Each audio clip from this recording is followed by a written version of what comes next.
There we go, just so that we can share the recording with y'all once we have finished the webinar today. Um, there we go. So, my name is Katie Bai. I am a policy intern here at SEO, which is a member organization of the DMV Coalition to End FGMC. Thank y'all so much for joining us today. We really appreciate it here. FGMC is a lived reality for many women and girls across the United States, including right here in the DC area, but it's not often spoken about. And for generations, this harmful practice has remained hidden. So girls are often taught to remain silent about what happened to them. And that silence is a core part of this form of gender-based violence, and it can have lasting physical and emotional impacts.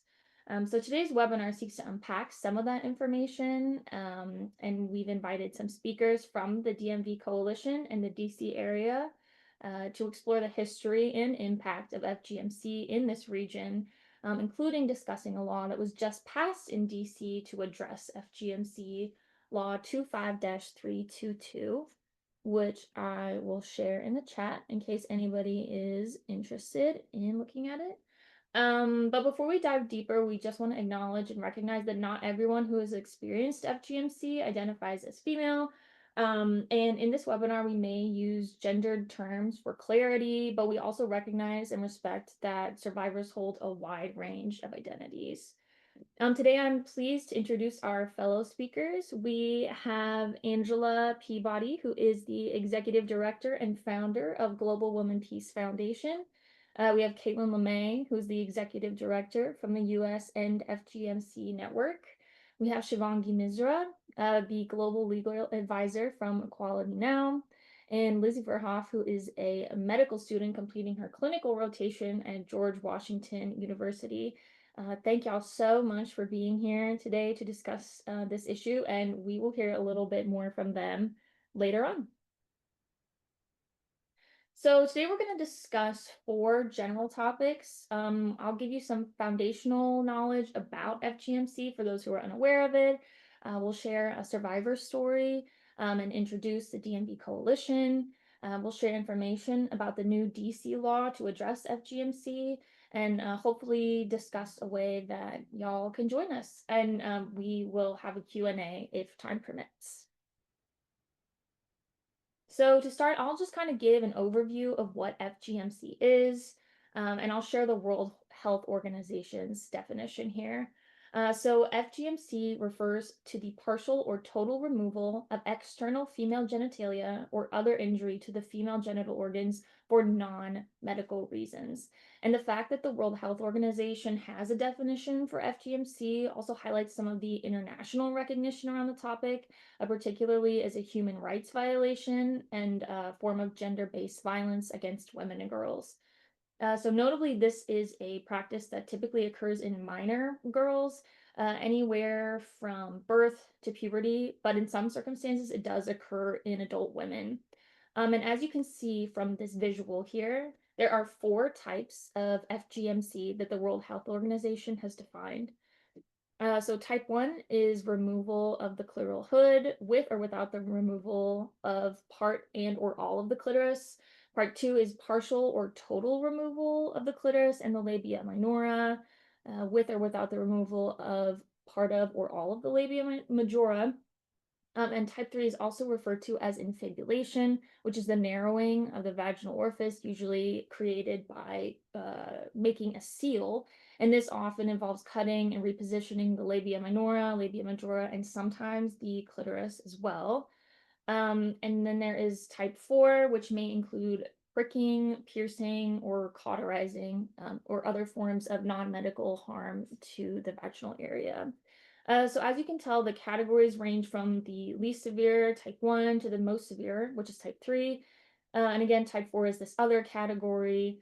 But FGMC, again, is not a standardized practice. So these are just broad categories for the types of FGMC that have been documented. And the severity and the trauma that relate to undergoing this practice varies greatly between person to person and their individual experience.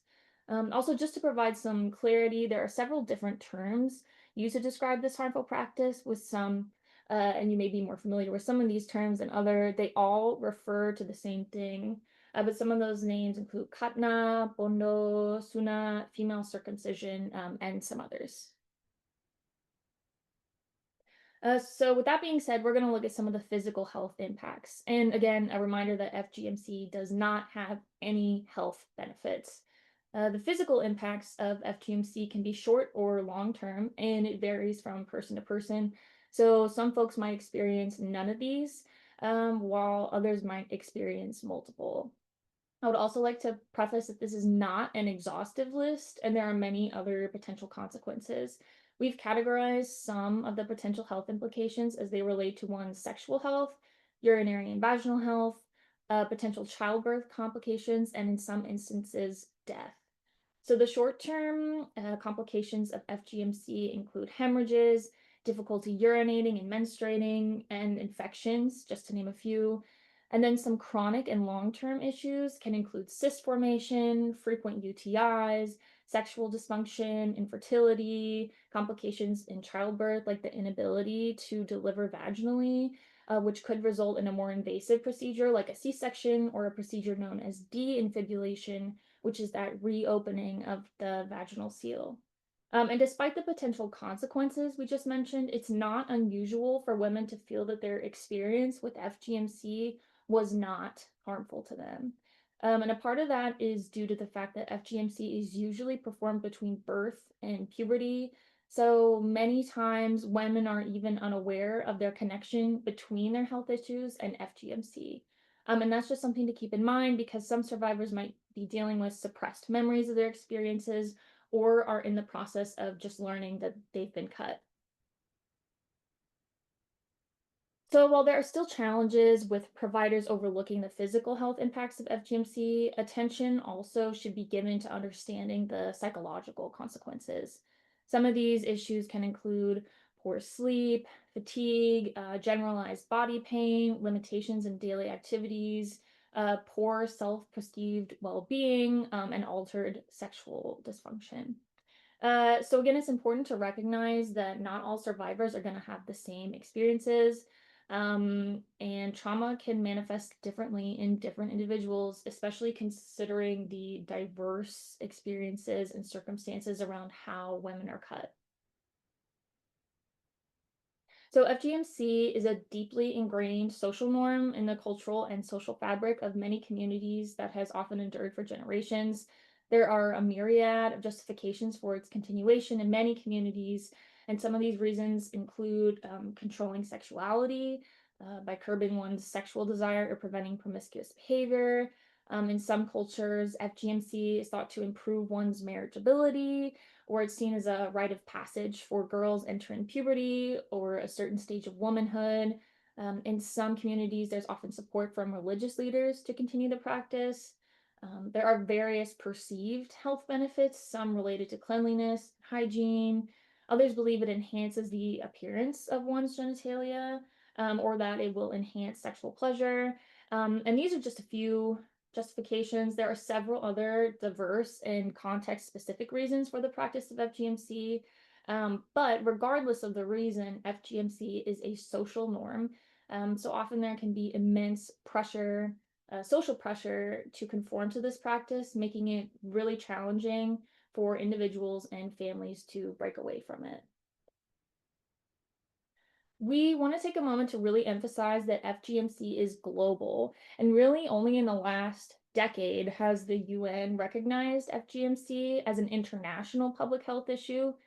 In February of this year, 2025, a new report conducted by the End FGM European Network, the US network to end FGMC and Equality Now, revealed that FGMC is reported to occur in at least 94 countries around the world. And this map represents different types of research or documentation that's available in various countries confirming the existence of FGMC. And as you can see from the map, FGMC has been noted to exist on every continent except Antarctica. And of the data that UNICEF has collected, which is from 32 countries predominantly in Africa and the Middle East and some countries in Asia, we know that globally 230 million women and girls worldwide have undergone FGMC. Um, on the map, mostly it's countries in the turquoise color, which is category 1. But this figure of 230 million girls is most likely very underrepresented, like other forms of gender-based violence are. And the UNICEF data just released in 2024 further uplift the 230 million represents for the first time FGMC prevalence in Asia and the Middle East. So this map shows that there are 41 states out of the 50 United States that have passed laws against FGMC, many of which were in the last 5 years. And the most recent law was passed right here in Washington, D.C., criminalizing FGMC, but also including provisions for civil action and outreach and education. So the 9 states that do not have legislation include Alabama, Alaska, Connecticut, Hawaii, Mississippi, Montana, Nebraska, and New Mexico. This is not to be confused, however, there is a federal law banning FGMC. However, state level jurisdictions are different from federal jurisdictions. So it's important that states have their own laws to build policies and their own systems of response. But the provisions of these state laws vary state by state, and only about 16 have provisions that require local community education and outreach programs regarding FGMC. And of those states, very few have actually implemented those provisions. All that to say, policy and legislation on FGMC is not as comprehensive in the US as it is for some other forms of gender-based violence. So this slide provides some context about how many girls and women are impacted in the United States. And as you can see in the DMV area, at least 51,000 girls and women are at risk of undergoing this procedure.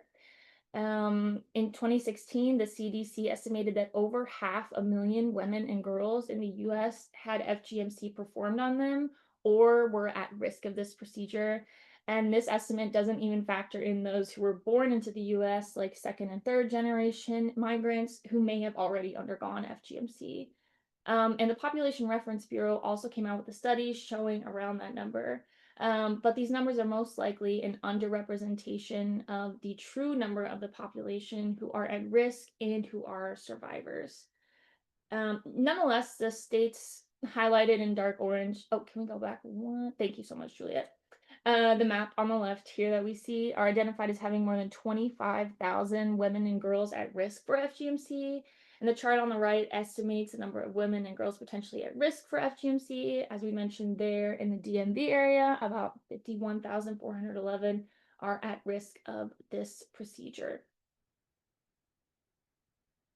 So a more recent study published in the last couple years have better updated numbers for the DMV region. As we can see, there's about 9,329 women and girls with ties to countries where FGMC is practiced, 2,786 girls who are likely living with FGMC, and this is just, again, in the DC area, and 158 girls who are likely at risk of FGMC in the DC area. So with all that information in mind, we feel that it's important to hear from people who have actually undergone FGMC. So we'd like to share a video now of a DC-based survivor of FGMC. And just a quick trigger warning here. This video is not graphic, but it is about a sensitive topic. It's a difficult topic to talk about, so we encourage you to take care of yourself, whatever that means. If you need to step away, turn your camera off. If you need to leave entirely, that's totally wonderful. This video will play for about 5 minutes if you want to step away and come back, or leave entirely, however you want to take care of yourself.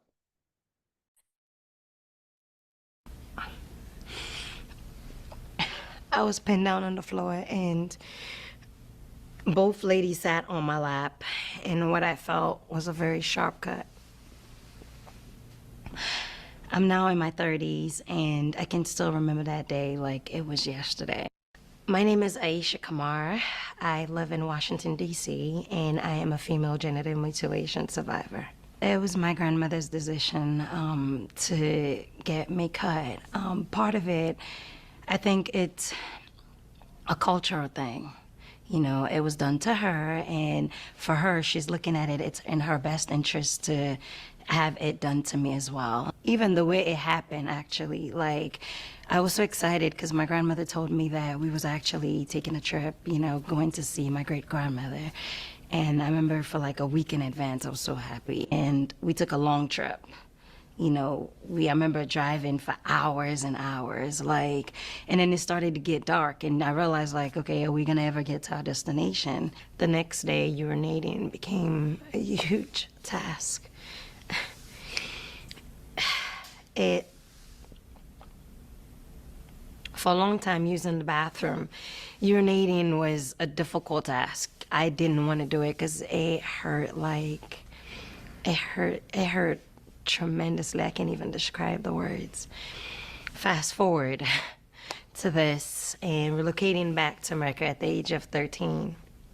It was also brutal, but I didn't really know much about, you know, the damage that has happened to me when I relocated. You know, it's not until I got married and I have my children, my first child, that's when it all came to life again. You know, going to the doctors, I felt like I was an object. I felt like I was an object. You know, all these questions start, and then you go through so much complications. You know, throughout the process of your pregnancy, and it's like, oh my God. It was my first couple of visits with the gynecologist. It's when I realized, okay, something is wrong. Something is amiss. I'm not normal. And also, I have female friends. We would sit in gathering. We would talk about female stuff, you know, and what they would express and the way they would talk about certain things. I didn't experience that, you know. I have a total different view. So what happened was, like, I kept quiet. I didn't want to be the oddball. You live and you suffer behind closed door. You don't get to share your story. Like how much now I'm sharing it. Like, wow, I'm actually talking about this. And not only am I talking about this, but people are listening, they are interested. You know, versus in the beginning where no one knew where it was. I know in our communities, it's such a sensitive topic. It's a taboo. No one's talk about it. When you talk about it, you become the outcast. It's like, oh, you become a sellout, so to speak. You bringing our tradition into the Western world and you're publicizing it. A lot of people ask me, oh, are you mad at your grandmother for doing this?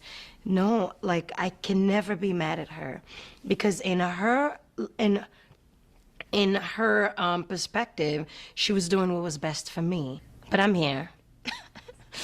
I didn't die, you know, I'm sitting here and I'm sharing my story.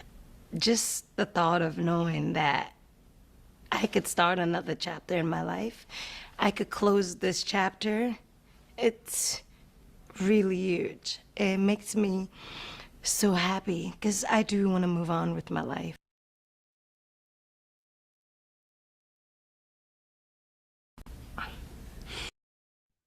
So, given that story that Aisha briefly shared, it's evident that FGMC should be addressed in the DMV area because it's still continuing.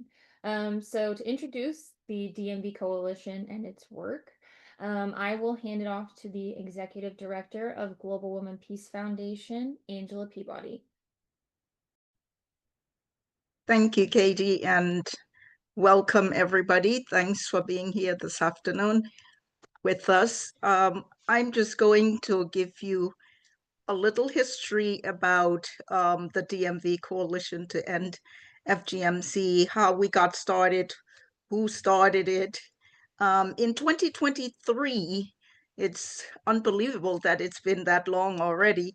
FGMC survivors and legislative advocates from organizations like CAO, the US End FGMC Network, Global Women Peace Foundation, and George Washington University came together to advocate for legislation to address this human rights violation. We formed the DMV Coalition to end FGMC and to continue advocating for comprehensive laws that address the practice. We wanted to make sure, even though Virginia has a law, Maryland has a law, and now the district has a law, but we still need to ensure that those laws are implemented. So let's go to the next slide. Let's talk about the DMV Coalition to end FGMC. The coalition is advocating to bring an end to FGMC, which is recognized globally as a human rights violation, as you heard, and an extreme form of gender-based violence in the DMV area, where over 100,000 people are at risk or of it or have already undergone this practice. We aim to build a tri-state area where FGMC is outlawed, communities are educated on the harmful practice, and survivors have access to resources and support from their state and local governments. The mission of the coalition is a survivor-led coalition working to protect children from in the DMV area, in the District of Columbia, Maryland, and the Commonwealth of Virginia from female genital mutilation and cutting.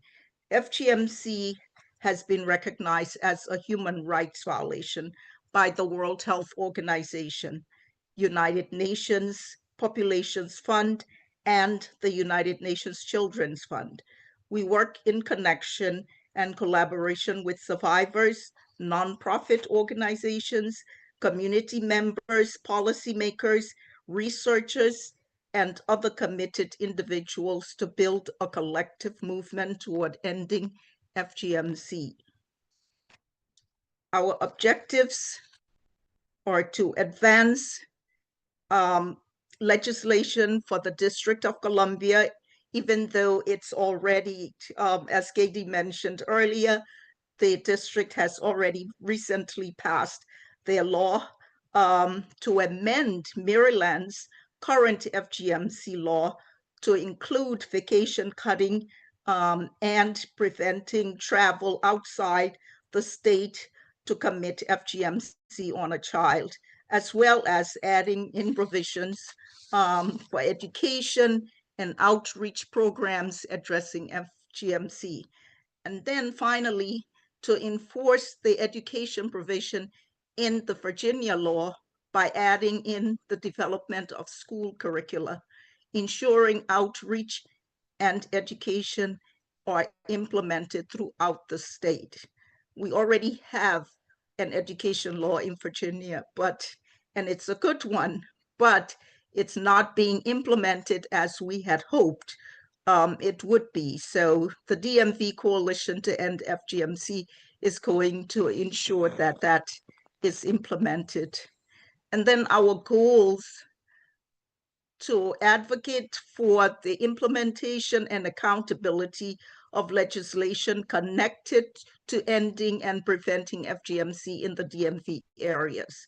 The current FGMC law in Virginia can provide guidance to neighboring states looking to introduce or amend their own FGMC laws. Because Virginia has, like I said, in addition to our education law, we have a very strong criminal law as well. So it is a good guide to use if you are thinking about that. Our vision is to aim to increase connection, collaboration, and community in a collective effort to eliminate FGMC in the District of Columbia, in Maryland, and the Commonwealth of Virginia. To accomplish our vision, we follow a distinct set of values. And some of our values I'll share with you. Diversity, and I'm sorry, I'm congested a little bit because of the pollen, diversity and inclusiveness. We ensure that every individual feels heard and seen in their experiences. And then gender equality. We are dedicated to advocating for gender equality and empowering women to attain fundamental human rights. And as Katie mentioned earlier, we must be mindful that all FGMC survivors do not identify with a specific gender. Survivor oriented, we have a strong commitment to hearing from the incorporating, to hearing from and incorporating the knowledge of FGMC survivors. It's important that we listen to them and we incorporate what they're saying into our work and our goals. And with that, I thank you for listening. Thank you so much, Angela, for sharing about the DMV Coalition. So now I would like to introduce Shivangi Misra from Equality Now to discuss the importance of local laws surrounding FGMC. Thank you, Katie, and thank you, Angela. Thank you for inviting Equality Now to speak on this subject. And I'm going to cover the history of legislation, explicit legislation against FGMC in the United States, and also speak about the importance of state level laws. So as Katie mentioned, that the Washington, D.C. passed its law against FGMC, something that the DMV Coalition has been advocating for, and also looking at the region itself. But why, I'm going to talk about why is it so important for these state level laws to be passed. But also going back a little further back on the history of legislation against FGMC in the United States. And it is important to recognize the development of the law, because the law is extremely important first step towards addressing FGMC anywhere. But just passing of the law is not enough. There needs to be a much more comprehensive outlook. And why that's important is when we look at the history of legislation in the United States, we see that it was criminalized, and then there is pushback. There's always been a pushback against implementation. We see into a comprehensive on the implementation of the law, but also development of the law in the most comprehensive, progressive way possible. So it's important to study that and see that there is still progress, and why there is such a need for consistent advocacy for implementation, for improvement and development of the law, for including more survivor voices, and so on. So it's FGMC has been criminalized in the United States since 1996. That was the first law at a federal level. So the practice of FGMC is illegal across the entire United States since 1996, and not just under the specific federal law, but also it can be prosecuted under other laws as well. However, there is a need for comprehensive state level laws, and we'll come to that in a bit. The federal law explicitly prohibits FGMC, and under Title 18, United States Code Section 116, it was last amended in 2020. So it is against the US law to perform, attempt to perform, conspire to perform FGMC on a girl under the age of 18, that is the language, or to send her outside the United States for the purposes of subjecting her to FGMC. It is also against the law for the parent, the guardian, the caretaker to facilitate or to consent to FGMC. And this violation, as of today, is punishable for up to 10 years in prison, fines, or both. And there is no exception on the basis of religion, custom, ritual, tradition, or any standardized practice to perform FGMC. It is a form of international human rights, violation of international human rights law. It is a form of child abuse, and child abuse is prohibited in every state. So that was in 1996, where it was still a law which criminalized FGMC, but with a fine and imprisonment up to 5 years. In 2018, after consistent advocacy since 2010, and bills were being introduced, and eventually in 2013, the federal law was amended to include vacation cutting, which is basically that the Congress amended the law to criminalize the act of knowingly transporting someone outside of the country for FGMC, which is often referred to as vacation cutting. There has been an indictment under this particular provision eventually in 2021. So 1996, the federal law is passed. 2013, vacation cutting provision is added to it. And then in 2017, for the first time, the federal law, which is explicit against FGMC, was used for a prosecution of a U.S. licensed doctor in Michigan, in which a doctor was charged with practicing FGMC on very young girls, at least 9 girls in the state of Michigan. And eventually, there was the judgment in that case was a very unfortunate development in the history of FGMC in law in the US, where the federal judge ruled that the Congress, the law itself, the federal law itself was unconstitutional on a couple of grounds, but specifically said that the Congress did not have the power to legislate on FGMC, specifically because it did not have the power to legislate on implementing international treaty bodies that the US had signed, and secondly, that it did not satisfy the scope of jurisdiction for the Congress to pass a law for interstate commerce.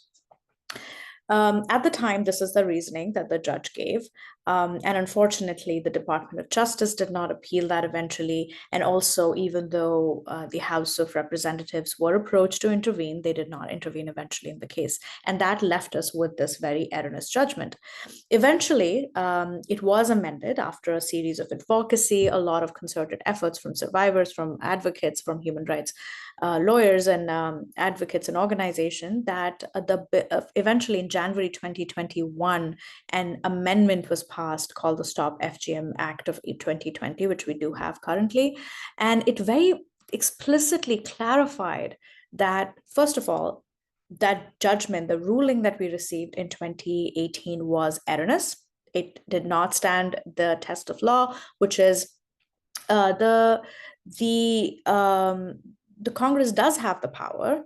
And secondly, and it clarified the commercial clause, which I very briefly mentioned, but I'm not going to go into depth in depth about it. But basically, it said that it is self-evident that the nature of FGMC is not a local issue, and that it does include interstate commerce, and the Congress does have the power on its merit to legislate on that issue. And not only that, it added couple of other clauses which advance the law as it is. We now know that there is 10 years of imprisonment possible. It increased the penalty for it. And also the updated law requires the Attorney General to submit an annual report to Congress on actions that is being taken by the federal, state, and local agencies to protect women and girls from FGMC, as well as education and awareness measures that are taken by the federal agencies. So the 2020 law includes a bit more comprehensive measures which are applicable across the United States. And like I mentioned earlier, there's always this pushback against FGMC, and that's why the significance of advocacy and in growing this movement is so important. We now, under the Trump administration, there is a bill, 3492, which is conflating very wrongfully in a very misleading campaign to conflate gender-affirming care and the practice of FGMC.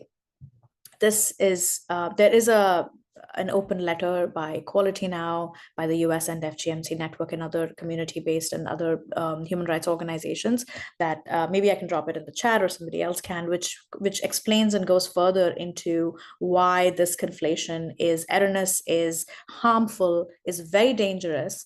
And it kind of goes against the spirit, the integrity of the original law that we just spoke about, the federal law against FGMC. And of course, there's a fundamental difference between why the reasoning behind why FGMC is outlawed and the human rights of everyone to seek gender-affirming care. So moving on to this is the status of the law against FGMC, very like a high level overview.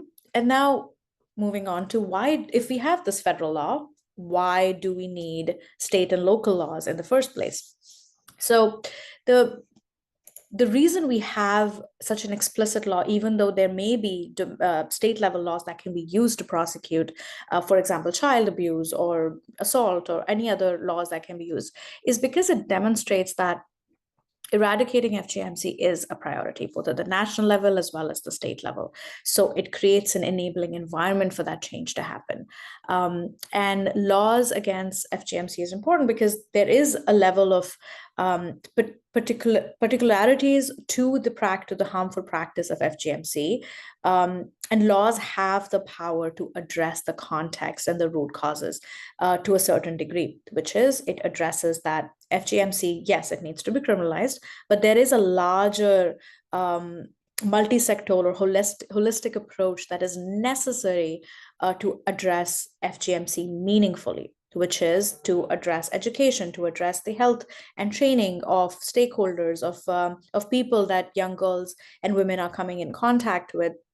And how do we protect ourselves from the harmful practice, but also educate others to become a part of that change, in which the state laws can play a really important role. So one example is that if there is the state level laws is crucial because states have a greater capacity than federal authorities to directly assist women and girls.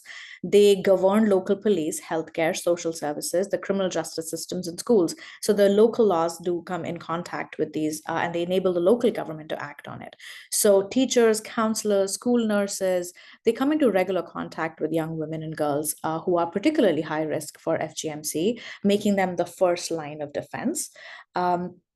And social service organizations, they provide the critical support that is needed to protect women, to enable the environment for prevention against FGMC.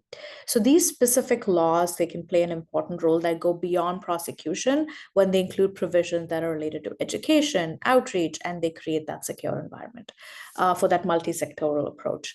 And we, Equality Now, along with the US network, we made submissions to the NSAO, we made submissions to the UN Human Rights Committee to review in their review of the United States in 2023. And for the first time, the United Nations Committee on Human Rights, in its review of the US, also said that, yes, implement the federal law, but also they encouraged states for the first time to pass comprehensive legislations at the state level.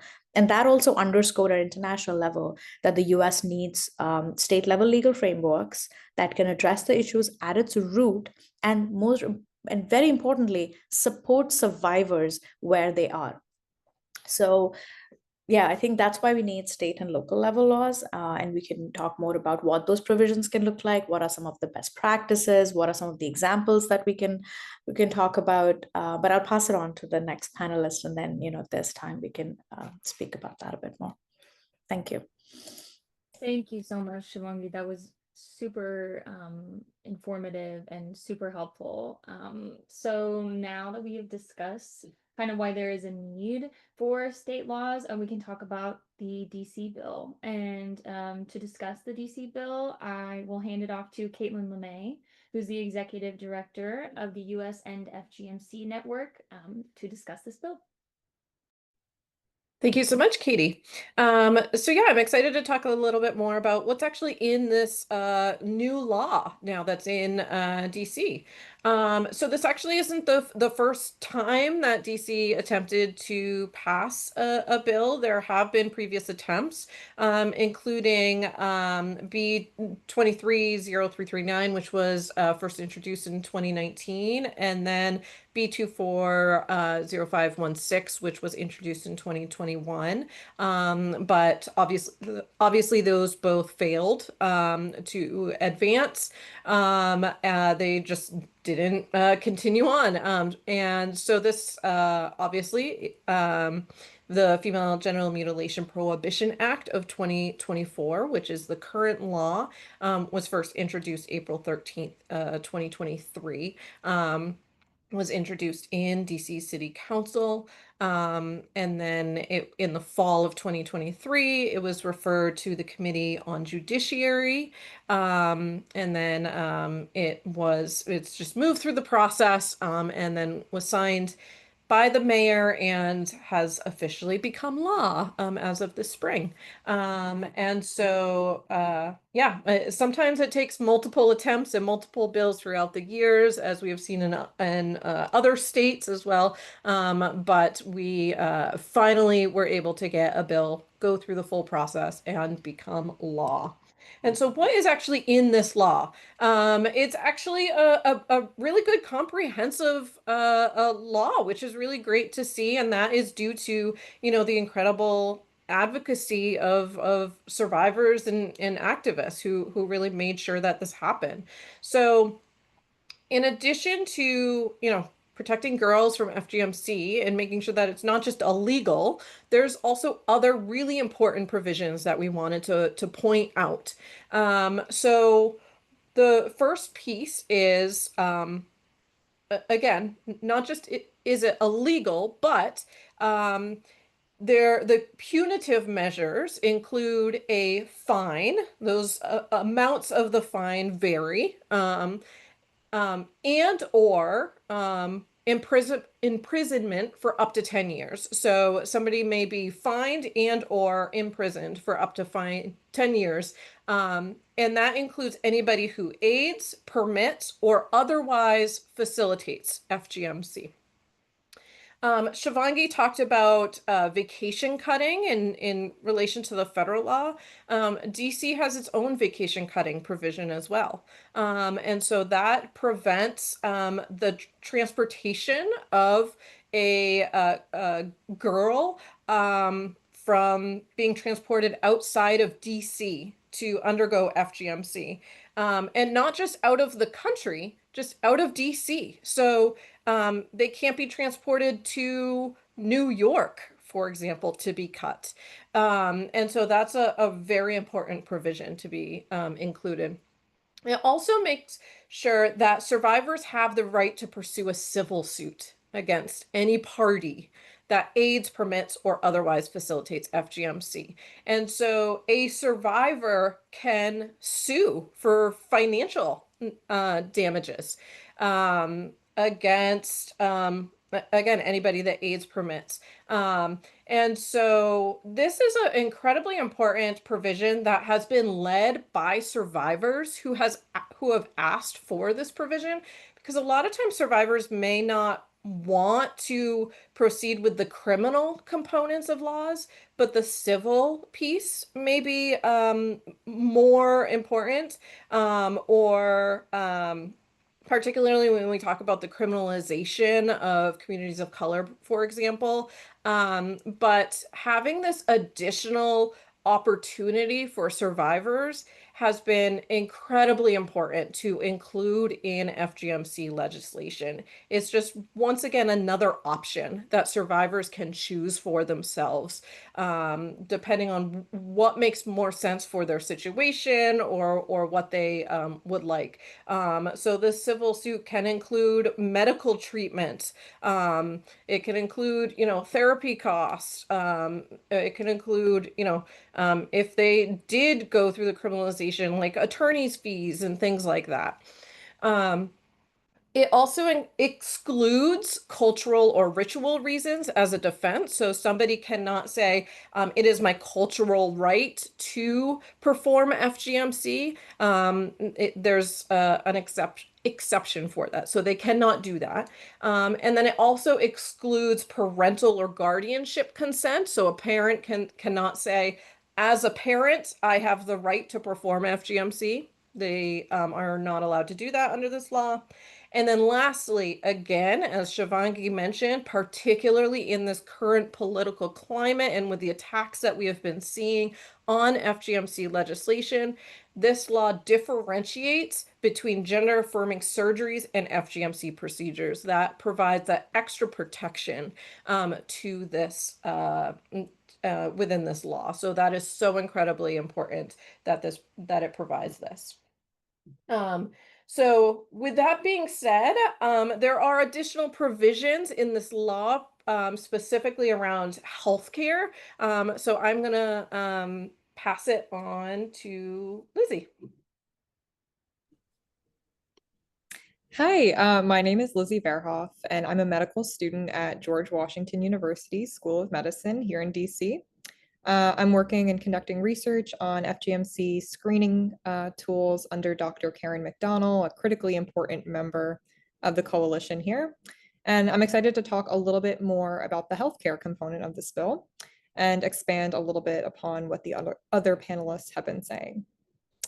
So we're looking specifically as it pertains to section 104 of the bill, if anyone has to have it open, which, as it states here, is in reference to mandating DC Health to both develop and disseminate FGMC information to the public, as well as implementing these materials as part of a mandated reporter's obligation. So just to break that down a little bit, this is not a new concept for healthcare providers in DC, as they are already mandated reporters for numerous issues women and children face. But this does present an additional area for which clinicians not only need to be knowledgeable, but be prepared to encounter those impacted or those at risk of being impacted by FGMC. So like I said, just knowing or being knowledgeable about FGMC is really only the first step. Knowing how to actually train providers to take action with that knowledge to support survivors in the clinic, but also once they leave the clinic, is critical and will require integration into the clinical workflow and will require support from various actors in both the medical and legal space. But obviously, DC Health does not have to work alone and will have support from the Coalition, GW, Global Women's Peace Foundation, everyone who's involved in this webinar here today. And when I say providers, this can include, of course, OBGYNs, as one might expect, but it goes far beyond that. And I believe we have at least one OBGYN here in the webinar today. Shout out Dr. Curtis, who I saw introduce themselves in the chat. But it also importantly includes pediatricians, primary care, family medicine, and emergency medicine providers as well in the hospital. This is because FGMC touches so many aspects of healthcare, including mental health and community health as well. So it cannot be understated the importance of making survivors themselves feel supported as patients and in their community. Like we mentioned before, discussions around FGMC can be deeply personal and potentially re-traumatizing, which just harkens back the need for materials given to the public and providers to be both survivor and trauma informed. We don't want providers alienating patients and that leading to underreporting, which is something we definitely want to avoid in this process. So as Angela described before, the DMV Coalition is very well positioned to aid DC Health in this effort to lead these providers to develop those responsive materials and enable effective communication and care, as well as materials for the community and public here in DC. So in similar efforts, Angela Peabody, as I mentioned a moment ago, from the Global Women Peace Foundation, and Dr. Karen McDonald from George Washington here in DC, who I currently work under. They have worked with Virginia legislators and educators to create training materials. Along with the Global Women Peace Foundation and GW, members of the coalition, including US Network and SAHIO. They're also training and technical assistance providers for FGMC by the Department of Justice, Office of Violence Against Women. So they are understandably poised to aid in developing and disseminating the materials as the bill states that we need. So for numerous audiences, they've already developed these materials and outreach for survivors, healthcare providers, and the community at large. One of them, for example, being the toolkit here on the slide, which provides resources for survivors and clinicians and trainings for care of patients who have undergone FGMC. So in the toolkit, the coalition has developed adaptable information. This includes screening information for those over and under 18, survivor stories, voices and experiences, intersections with FGMC and pregnancy, which is very important, care checklists, fact sheets, ICD-10 codes, everything you might need when caring for a patient with FGMC, including info on who should be in those patient rooms, translator guidelines, references, and more. Also that technical assistance that I spoke about earlier, which I can send in the chat at the end. So collectively, the coalition has lifetimes of experience working on the efforts located here in the heart of DC.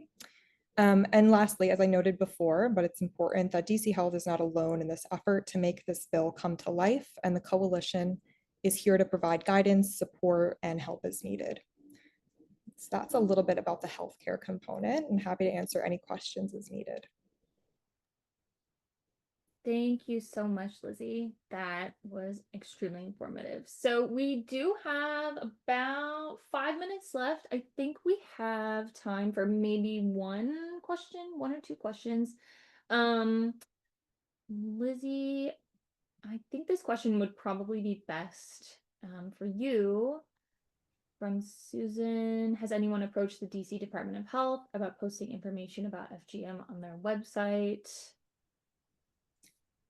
I think that, let me just make sure I'm reading the question correctly.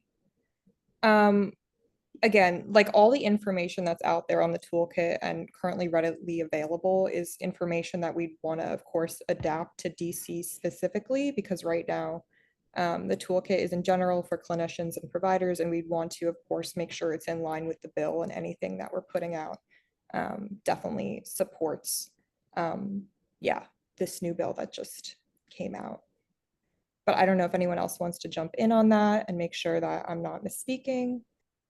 I can jump in. The DMV Coalition has been reaching out to the DC Department of Health and working to partner with them around the implementation of the law as well, particularly on these health components.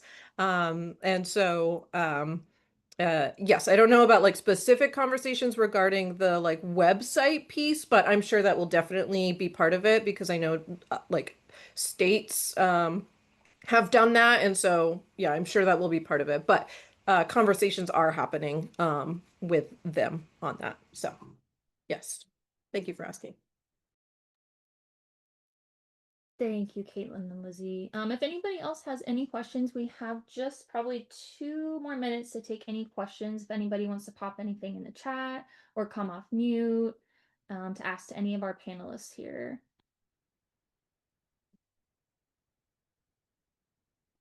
Okay.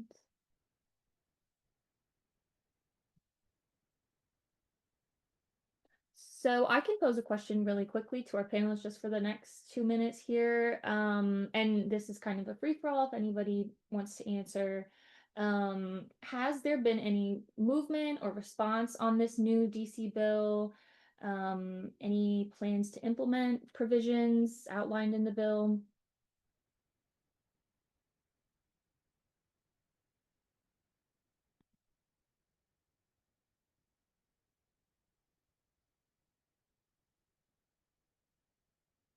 Caitlin, that might be a better question for you. Yeah. It's still new, and so but like I said, the DMV Coalition has been in contact with like the health department, DC Health, and so just like building those relationships and continuing those conversations to begin talking about implementation. I'm sure it's no surprise to anybody that these things take a lot of time, and especially the implementation piece. So right now we're just sort of in the planning and the relationship building stage. But yeah, those wheels are moving at this stage. So Thank you for sharing. and if anybody else has anything to add, please feel free. Good to know. Think probably in the interest of everybody's time, I'll go ahead and wrap up here. But just know to our audience, we'll put our contact information at the end of everybody that talked here today. So if anybody has any questions post webinar, you can direct them to our member organizations here. As you can see, there are a lot of organizations supporting this kind of advocacy in the DMV. And it's really important for this kind of work to have support from all different kinds of people and organizations. A number of groups are part of this effort in the DMV area, ranging from those that work with immigrants and refugees to pediatric care providers, women's rights organizations, and more. So here is the full list of organizations that have currently signed on to support the coalition. So very quickly, what can we do to take action to protect children from FGMC in DC? So right now, as Caitlin and Shivangi were talking about earlier, there is a bill on the table to amend the federal FGMC bill that equates FGMC with gender affirming care. You could sign the call to action. Thank you to the US network for putting this call to action together. I will actually drop it in the chat here. Or follow any of our member organizations on Facebook and Instagram. And I can send everyone here today these slides so that we have all that contact information. And once again, thank you all so much for being here. Thank you to our panelists, Caitlin, Shivangi, Angela, and Lizzie, for talking about FGMC in the DMV area. Please, to our attendees, reach out to any of us with any questions that you may have, or if you'd like more information on how to get involved with the DMV Coalition to end FGMC. Again, our contact information is here, and I will be sending these slides to everyone in attendance today. With additional information and potentially how to get more involved. But for now, we thank you all so much for attending, and we hope you have a great rest of your day. All right. Stop.